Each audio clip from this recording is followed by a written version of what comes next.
제가 설교하기 전에 하나님께서 벌써 눈물로 기름 부어주셔서 설교를 안 해도 될 것 같습니다. 제가 큰 부담감이 있습니다. 말씀의 은혜를 끼쳐야 되는데 어떻게 눈물을 더 많이 흘리게 해야 될까 생각을 앉아서 했습니다. 우리나라 복음이 들어온 지가 벌써 140년이 다 되었습니다. 많은 선교사님들의 그 순교의 피와 또 많은 믿음의 선진들의 그 헌신과 희생과 눈물의 기도가 없었다면 우리 한국교회가 이렇게 든든히 세워져 가지 못했을 것입니다. 무엇보다 더 중요한 것은 하나님의 크고도 놀라운 사랑이 있었기 때문에 우리 한국교회가 큰 부흥을 이룰 수 있었다라고 저는 생각을 합니다. 그리고 이 시간까지 십자가의 길을 걸어가는 모든 성도님들과 또 우리 여신도들의 헌신을 저는 빼놓을 수가 없겠습니다. 한국교회가 정말 여신도들의 헌신이 없었다면 이렇게 든든하게 세워졌을까 저는 생각을 많이 했습니다. 이번 설교를 준비하면서 저도 여신도 회원으로서 회장도 해보고 여기 서서 인도할 때 많이 떨어가지고 목사님께서 양집사도 그렇게 떨 줄 아냐고 저한테 오셔서 그렇게 말씀을 하신 적이 있었습니다. 코로나를 지나면서 우리 여전도회가 많이 하시는 일들이 멈추고 활동들이 멈추었습니다. 그러나 이제 우리 성도님들 마음을 다시 새롭게 재정비하여서 역동성 있는 그런 여전도회로 만들어 가시기를 주님 이름으로 축복합니다. 제가 제 1여전도의 헌신예배 설교를 갑자기 이렇게 바뀌면서 어떤 설교를 전해야 할까 고민을 하다가 우리 옥포중앙교 여전도회는 정말 어떤 여전도회인가 제가 궁금했습니다. 어떤 여전도회입니까? 모르겠습니까? 그럼 제가 오늘 이름을 하나 지어 드려도 되겠습니까? 우리 옥포중앙교회 여전도회는 영적 특공대가 되시기를 바랍니다. 아멘.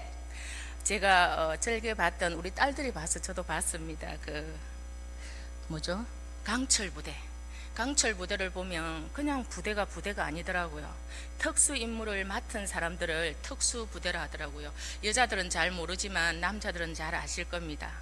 그리고 자기들 부대에 그 어떤 수식어를 붙여가지고 많은 사람들에게 우리 부대는 이런 부대야 이렇게 자기들의 존재감을 드러내더라고요. 여자 어린 아이들도 아는 해병대 하면 여러분들 뭐가 떠오르십니까? 귀신 잡는 해병대잖아요. 그는 어린 아이들도 알아요. 그것처럼 우리 옥포중앙교회 저는 오늘 제1여전도회만 뿐만 아니라 1, 2, 3 모든 여전도회가 하나님의 영적 특공대로 일어나시기를 바랍니다. 특별히 어떤 특공대냐? 기도의 특공대, 섬김의 특공대, 전도의 특공대가 되십시오. 그리고 특별히 기도의 특공대, 기도의 용사들로 일어나시기를 바랍니다. 우리는 하나님의 군대로 여기 모였습니다. 그리고 우리는 하나님의 강한 용사들로 일어나야 합니다. 그렇기 때문에 우리가 일어나지 않으면 안 돼요. 특히 우리 여신도들의 기도가 강력한 힘이 있지 않습니까? 맞죠? 우리 여전도의 성도님들이 날마다 기도할 때에 우리 교회가 부흥되고 새로운 성령의 바람이 불기를 원합니다. 그리고 교회는 항상 하나님의 은혜가 간증되어야 됩니다. 그리고 이 교회는 하나님이 부으시는 은혜들을 날마다 여러분들이 경험하고 가셔야 돼요. 그리고 성령께서 우리 교회에서 어떤 일을 하시는지 여러분들이 날마다 경험하고 가셔야 됩니다.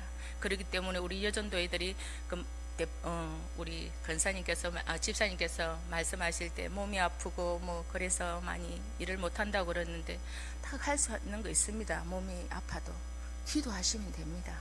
우리 여전도회 회원들이 교회를 위하여 아픈 성도들을 위하여 교회 문제를 놓고 기도할 때요 그 기도에는 강력한 힘이 있음을 믿으시기를 바랍니다.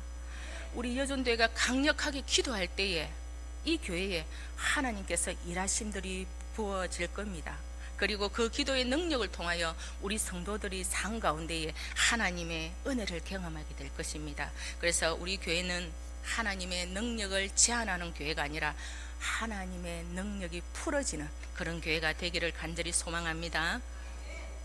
오늘 본문은 잃어버린 영혼을 찾아 구원하시기 위하여 이 땅에 오신 예수님께서 많은 도시와 또 마을들을 두루 다니시며 말씀을 전파하시고 말씀을 가르치고 모든 병든 자들을 고쳤습니다. 그런 예수님을 얼마나 많은 무리들이 열심을 내어서 쫓아다니고 뛰어다녔습니까? 그런데 예수님께서 그들을 보실 때 오늘 뭐라고 말씀합니까? 길 잃은 양과 같답니다. 목자가 없는 길 잃은 양과 같다고 예수님이 보실 때에 그들이 얼마나 불쌍했겠습니까? 그런데 그때 당시에 이들을 인도할 목자가 없었을까요? 아닙니다. 예루살렘 성전도 있었습니다. 바리새인 서기관들, 제사장들도 넘쳐났습니다.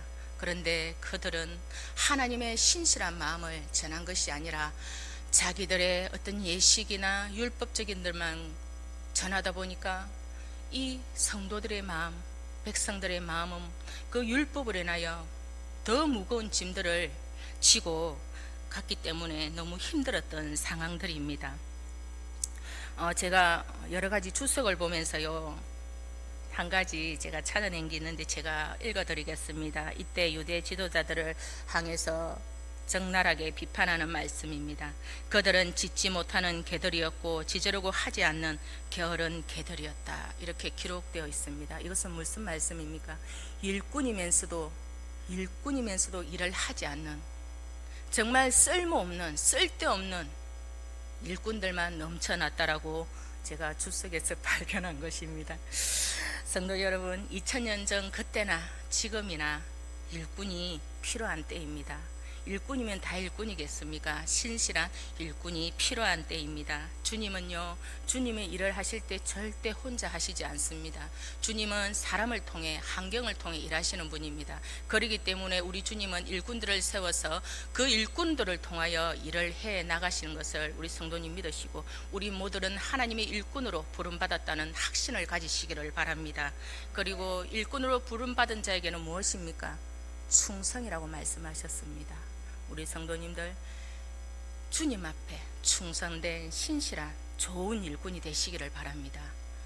한 번 좋은 일꾼이 아니라 주님 앞에 가는 그날까지 좋은 일꾼이 되셔야 합니다.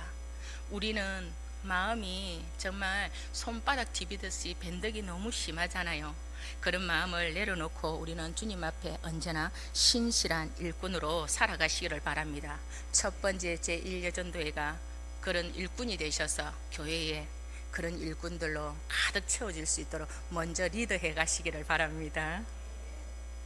예수님은 제자들을 세상을 보내실 때 그냥 세상을 가라 이렇게 말씀하지 않으셨습니다. 예수님께서는 제자들에게 10장 1절에 보면요, 많은 권능을 주셨습니다. 복음을 전할 수 있는 능력도 주시고, 귀신들을 쫓아낼 수 있는 능력도 주시고, 또 모든 병자들을 고칠 수 있는 능력도 함께 주셨습니다. 사도 바울도 복음을 전할 때에 성령의 능력을 의지하여서 위대한 사역들을 이루어내었습니다.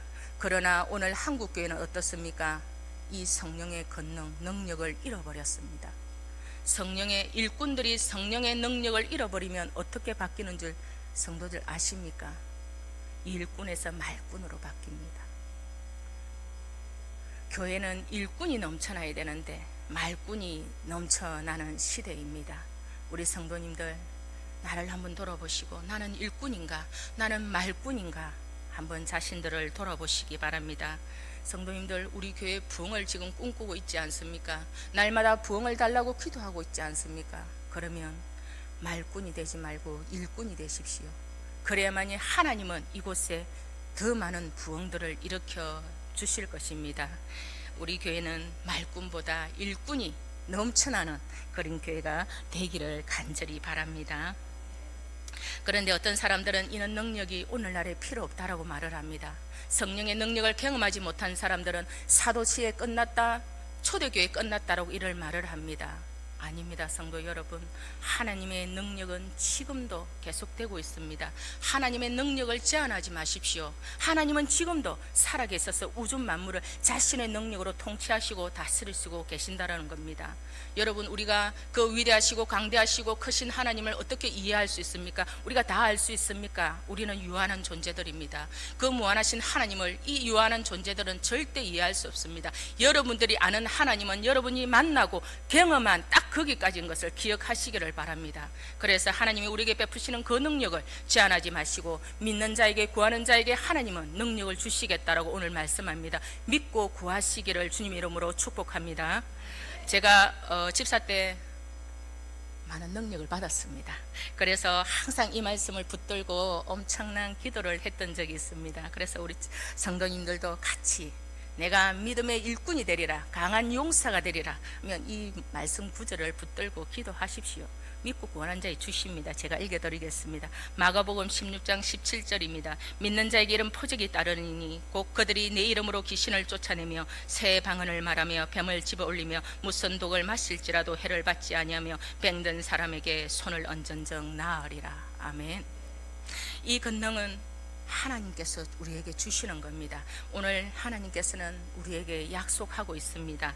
이 은혜를 우리 성도님들 다 받아 누리고 우리 교회 병든 자를 위하여 기도할 때 손을 얹지 않아도 하나님의 능력은 기도하면 일어납니다. 그것을 믿음으로 구하시기를 간절히 주님 이름으로 축복합니다.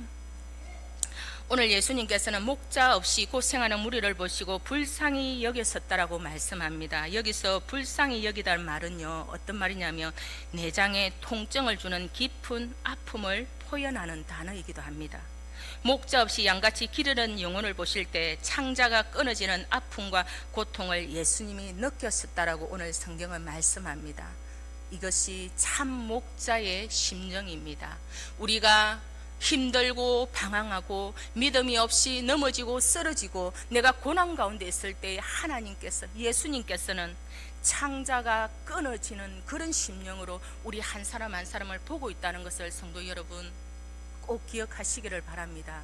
우리는 주님 앞에 이런 존재라는 것을 기억하시고 어떤 순간에도 넘어지지 마시고 주님만 바라보고 다시 일어서는 그런 은혜가 있기를 바랍니다. 그렇다면 일꾼이 되는 것, 먼저 일꾼이 되기 위해서는 어떻게 해야 되는가? 그것은 예수님을 다른 사람보다 더 사랑하는 것입니다.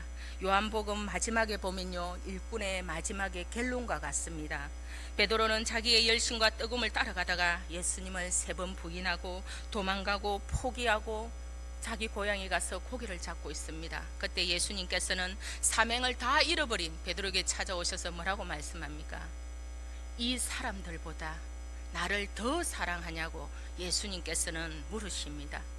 그냥 사랑이 아니라 이 사람들보다 더 사랑하냐고 물으시는 겁니다. 신앙인이라면, 일꾼으로 내가 살아가겠다면 예수님을 더 사랑해야 됩니다. 그리고 이 문제를 여러분들은 뛰어넘으셔야 합니다. 이 문제를 해결하지 않으면요, 우리가 다음 신앙의 스텝을 밟을 수가 없어요. 다음 신앙의 단계를 넘어갈 수가 없습니다. 사람들은 죄로 인해서 죽었고 죄로부터 자유로울 수 없고 죄로 가득하기 때문에 하나님의 영광에 이르지 못한다고 합니다. 우리는 다 죄의 본성을 가지고 있습니다. 죄의 본성이 무엇입니까? 예수님보다 더 사랑하는 것이 내 안에 생겨난다라는 것입니다. 주여 주여 하는 사람일지라도 믿습니다 믿습니다 하는 사람일수록 그 안에 주님보다 더 사랑하는 것이 생길 수 있다라는 것입니다. 여러분들 TV 틀면은 많이 보지 않습니까? 영향력 있는 많은 사역자들, 많은 목회자들이 쓰러지고 넘어집니다. 그들이 왜 쓰러지고 넘어지고 9시 뉴스까지 나옵니까? 그들 속에 주님보다 더 사랑하는 것들이 생겼기 때문입니다. 주님보다 더 사랑하는 게 생기면요, 그것 때문에 교만해지고 그것 때문에 유혹당하고 그것 때문에 시험 들고 넘어진다는 사실입니다. 우리는 내 속에 주님보다 더 사랑하는 것이 있는지 항상 살피시기 바랍니다. 만약에 내 안에 주님보다 더 사랑한 것이 들어왔다면 주님 앞에 속히 회개하시고 우리 밭에 잡초를 뽑아내듯이 확 뽑아내 버리시기를 주님의 이름으로 소망합니다. 예수님께서는 베드로에게 나를 더 사랑하냐 말씀하시고, 그래 너 그 마음 변치 마, 그리고 나를 더 많이 사랑해라 말씀하지 않으시고 뭐라고 말씀합니까? 내 양을 먹이라고 말씀합니다. 이 말은 무슨 말씀입니까?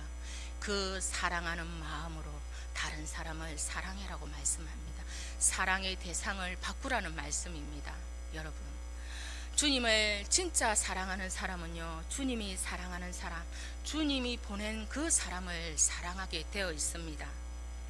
주님이 아끼고 주님이 사랑하는 그 사람을 사랑하는 사람만이 주님을 더 사랑하는 사람들입니다.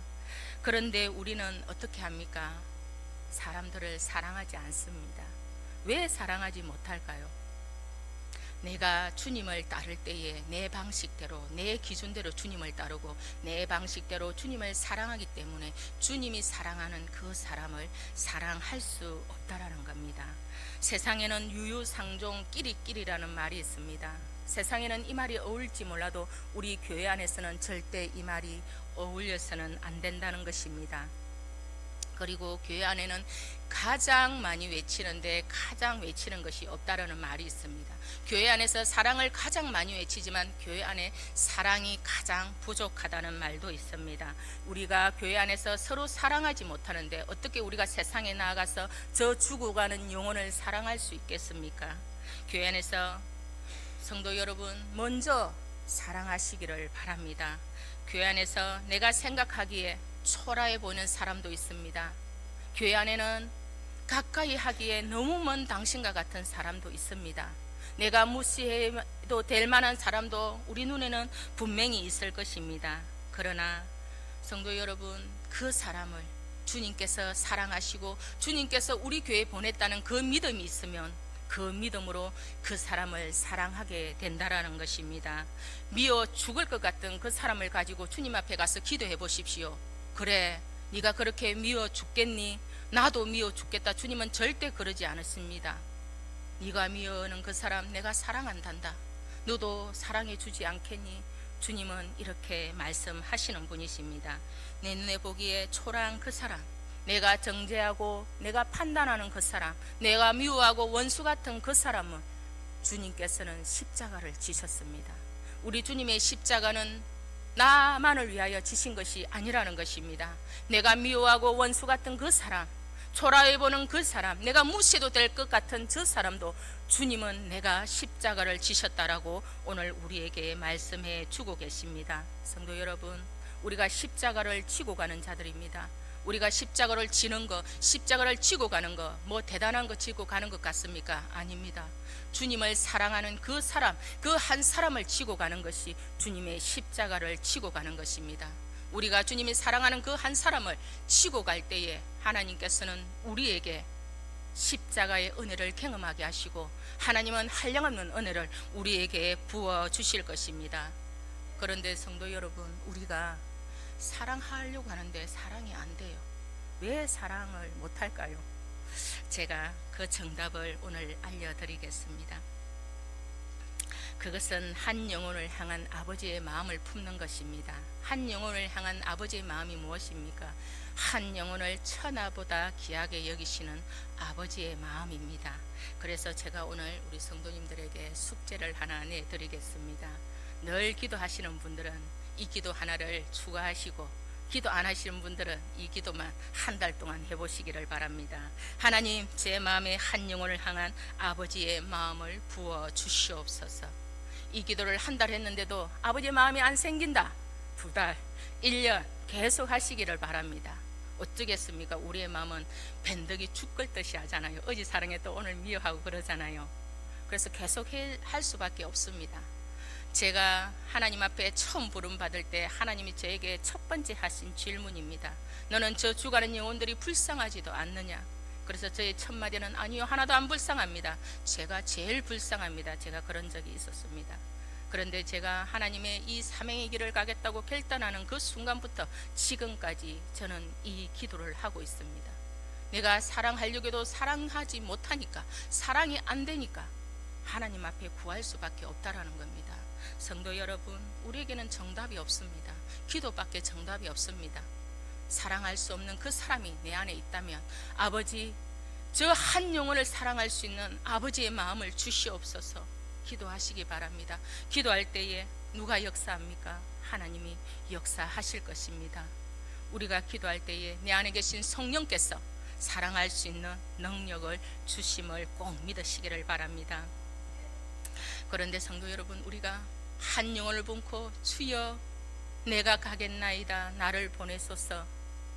거기가 열방이 아니어도, 거기가 세상이 아니어도 괜찮습니다. 우리 하나님께서는 지금 내 옆에 앉아있는 한 지체를 향하여 보내실 것입니다. 우리가 먼저 가야 할 곳은 바로 내 옆에 앉아있는 지치고 고단한 저 지체 하나를 향하여 가는 것입니다. 저는 교회를 다니면서부터 늘 이런 생각을 마음에 품었습니다. 내 교회 안에 죽어가는 저 영혼 한 명을 구원하지 못하면서 어떻게 세상을 바라보고 세상을 구원하겠다고 나아가겠습니까? 내 옆에 지체가 힘들어 죽겠다는데, 내 옆에 지체 하나가 고단해서 쓰러질 것만 같은데 그 영혼 한 사람 바라보지 않고 열방을 향해 가겠다, 선교를 하겠다, 세상을 향해 우리가 나아가자, 어불성설입니다. 성도 여러분, 저는 오늘 여러분들에게 부탁합니다. 내 옆에 지체가 힘들어 죽겠는지 한번 돌아보시기를 바랍니다. 고단하여서 쓰러질 것 같은 그 영혼을 향하여 눈길을 한번 돌리시기를 바랍니다. 주님은 그런 자에게 결코 홀로 두지 않습니다. 항상 그런 사람에게는 하나님은 능력을 베푸시고 은혜를 베푸시고 정말 여러분들이 좋아하는 복도 허락하실 것입니다. 아멘. 예수님은 이 땅에 오셔서 하신 모든 일은 사랑에서부터 시작되었습니다. 제노에서 되어서 죽을 수밖에 없는 사람들을 주님께서는 불쌍히 여기시고 십자가를 친히 지셨습니다. 이제 예수님께서는 오늘 본문 말씀처럼 우리를 통해 이 거룩한 사역들을 하기를 원하십니다. 그리고 이 마지막 때에 대추수를 위하여 주님은 일꾼을 보내주셔서 우리 보고 기도하라고 명령하십니다. 첫 번째, 우리는 그 대추수를 위하여 주님 앞에 일꾼을 보내달라고 기도하셔야 합니다. 그리고 두 번째는 내가 주님 앞에 부름받았다면 그 부름 앞에 순종하셔야 합니다. 어떤 일꾼도 하나님 앞에 순종하지 않는 일꾼은 없을 겁니다. 그러면 그 사람은 일꾼이 아니기 때문입니다. 성도 여러분, 우리가 대단한 일을 해가지고 하나님 앞에 칭찬받는 거 아닙니다. 우리가 많은 일을 했다고 주님이 우리한테 상 주는 거 아닙니다. 주님의 뜻대로 부르심 앞에 우리가 순종해 갈 때에 주님은 우리에게 상을 베푸시고 우리를 기뻐하신다는 사실입니다. 오늘 예배드리는 우리 옥포중앙교회 모든 성도님들, 주님의 부르심 앞에 충성된 일꾼으로 살아가시기를, 결심과 결단이 일어나기를 주님의 이름으로 축복합니다. 우리 일여전도회가 먼저 주님의 신실한 일꾼이 되어서 충성된 일꾼으로 살아가기를 귀한 결심을 하시기를 바랍니다. 물은 위에서 아래로 흐릅니다. 사랑도 위에서 아래로 흐릅니다. 헌신도 위에서 아래로 흐르는 거예요. 절대 밑에서 위로 올라갈 수 없습니다. 본이 되시기를 바랍니다. 내 한 사람이 본이 되면 우리 성도님 전체가 변화될 것이고, 내가 신실한 일꾼이 되면 모든 성도들이 일꾼으로 일어날 것입니다. 나는 일꾼이 아닌데 왜 저 사람은 일하지 않을까? 그런 말 하지 마십시오. 나는 헌신하지 않는데 왜 저 사람은 헌신하지 않을까? 그런 생각조차도 하지 마시기 바랍니다. 우리 옥포중앙교회는 말꾼이 모인 곳이 아니라 정말 하나님 앞에 충성된 신실한 일꾼들이 모인 교회가 되기를 주님의 이름으로 간절히 축복합니다. 사랑과 은혜가 풍성하신 하나님